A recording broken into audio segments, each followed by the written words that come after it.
How's my fit, guys? How's my outfit? Right as I'm about to leave to Jiu-Jitsu, I just had a few thoughts that I thought I should talk about on my today's video. And as you guys know, we'll keep it raw, we'll keep it simple. Oops. And the topic for today is going to be about how when you start making money, you gotta also learn to fight, and it's the natural next step, right? There's a lot of people who make a lot of money. They get a respect in a building, right? In that building, they're important. Step outside of that building, they're fat. They any kid out there can look at them in the eye and be like, yeah, all that money you have, you've done a lot of hard work, good job. But if I wanted to, I could fucking kill you, right? A lot of people can think that about a lot of rich guys, right? These guys with $30 million, but they don't have anything to show for, right? I wanted to not be that guy. I wanted to also not be the guy who has a body but has nothing, no skill backing it, right? You have all this muscle for what? Like, what are you trying to do, right? Which is why I decided to actually start learning to fight. And when I went for my first jiu-jitsu session, it was humbling, because a guy out here who's so much lighter than me, so much weaker than me, is able to control me so much. He's using his legs to choke me out. I'm not able to fucking breathe. And you will realize how much of a skill gap that there is, right? That is the number one thing that you realize when you're into combat sports. What I want you guys to do is, as soon as you make that first $1,000, $2,000, $3,000, you're getting cash flow, right? Making that consistently. Spend about 10,000 to 20,000 rupees of that on a good jiu-jitsu gym, right? You can do 3 sessions a week, not more than that. I'm sure everybody has the time to do 3 sessions a week, right? You can do that and balance that with weight training for 4 sessions of weight training. So that way, the 7 days in a week, you're doing something every single day, right?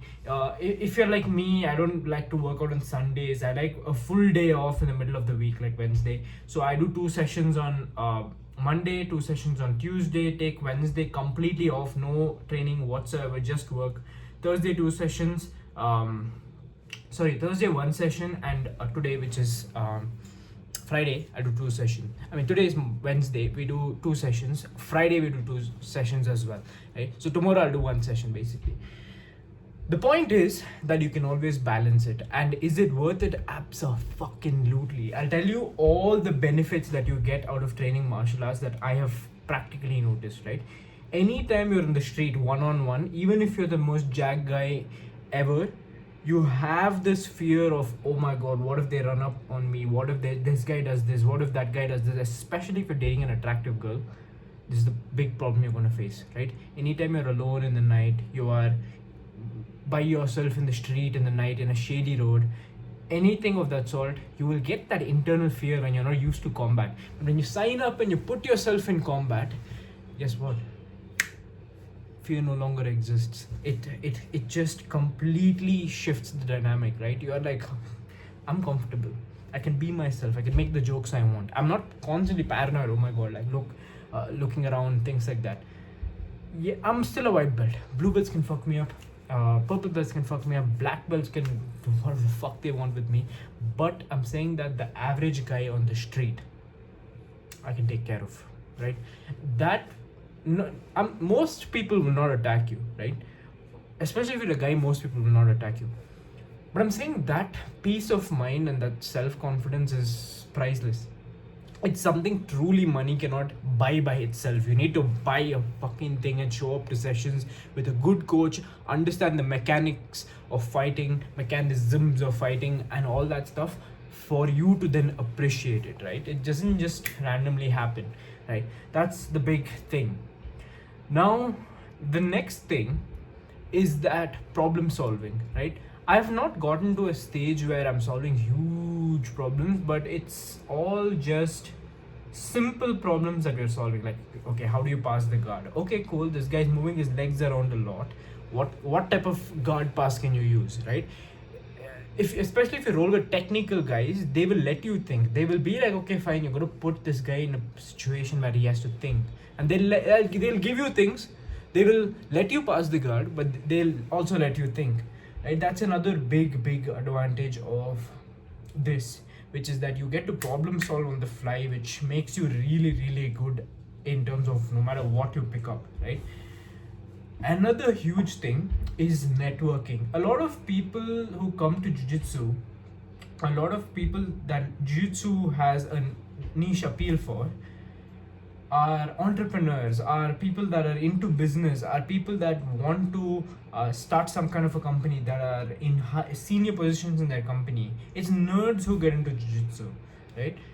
It's who jiu-jitsu attracts, because jiu-jitsu is built for the smaller, weaker guys, right? And one more thing is that because of the elements of problem solving and things like that, a lot of people, it has a niche appeal for, which is why like a lot of people get into it early, right?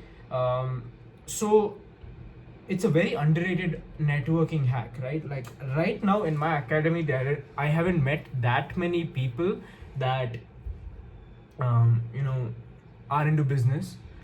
I've probably met two guys, right? But that's because my academy is young. Like if I go with the same skills I have, suppose I go to Bali MMA, there's going to be so many entrepreneurs out there. If I go to let's just say some other place in Mumbai, in Delhi, I'm sure I'm going to meet so many entrepreneurs, so many different people that are into business, that sell this product, that product. Exactly.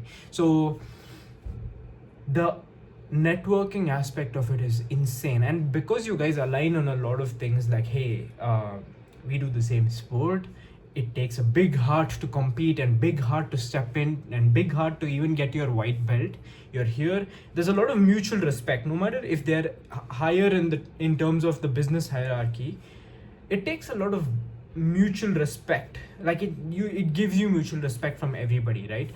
You look at Russell Brand into jiu-jitsu, Mark Zuckerberg into jiu-jitsu. It has niche appeal, right? And it's a growing sport. Like it's relatively young, like as compared to boxing and some of the other traditional martial arts, right? That's what I'm trying to say, right? The final thing is that any kind of a street fight, escalation, meeting someone, you're not scared to say the wrong words. Because if I say the wrong words, then what? I'm used to fighting. I'm used to the pressure. I'm used to people twice my weight being on top of me. Now what? Now what are you gonna do? It's just words. I speak my mind freely. And that's something money absolutely cannot buy. Like no matter how much money you have, no matter how strong you are, whatever, to truly internalize that, you need to put yourself in combat situation, right? Now, that said, this is not a martial art where you just spaz out and like jump on top of people and start slamming them to the floor. It's more technical martial art. Like it's more like problem solving, slow, rhythm, moving things around as far as your chessboard goes, things like that, right? That is what I'm trying to say. The big problem is that a lot of people think of it as, oh, street fighting, and they start jumping on top of you. They get tired in 30 seconds, not even 30 seconds, 10 seconds, and you can just do whatever the fuck you want to them, and they will tap in 30 seconds, right? So that's the big issue with our sport. The point I'm really trying to make is that whoever you are currently, whatever you stand for, it will 10x because of your increased confidence, because you're putting yourself in such survival. Your body doesn't know that it is you're doing jiu-jitsu. Your body thinks you're in a street fight. There's a lot of adrenaline, there's a lot of controlling of your adrenaline, being calm under pressure, that is going on out here. And for you to truly get that confidence, truly be able to control that adrenaline, be calm in sales calls, be the man in front of your team, you need to occasionally put yourself in fighting situation. And if your brain, if you have to make money with your brain, right? Your brain is your primary source of income. You need a lot of thinking. I don't want to risk it with boxing, with kickboxing. I want to be able to have a clean mind. It's okay if you can break an arm, I don't care. But I don't want my brain to be touched, because that's where I make my money from, right? I mean, I do care if you break my arm. An arm would be nice. But what I'm trying to say is that, I don't want that to be in the back of my head, or else I cannot give my 100%. But jiu-jitsu, that's not the issue, right? That's what I'm trying to say. Fucking learn. If you make money already, great. If you're young and you make your own money, fucking great. You're already surpassing the competition. What you need now is a way to express yourself, a way to be confident in who you are, a way that no matter what room you walk into, nobody can think that, yeah, if you said the wrong words, I would fucking strangle you, because you will strangle them.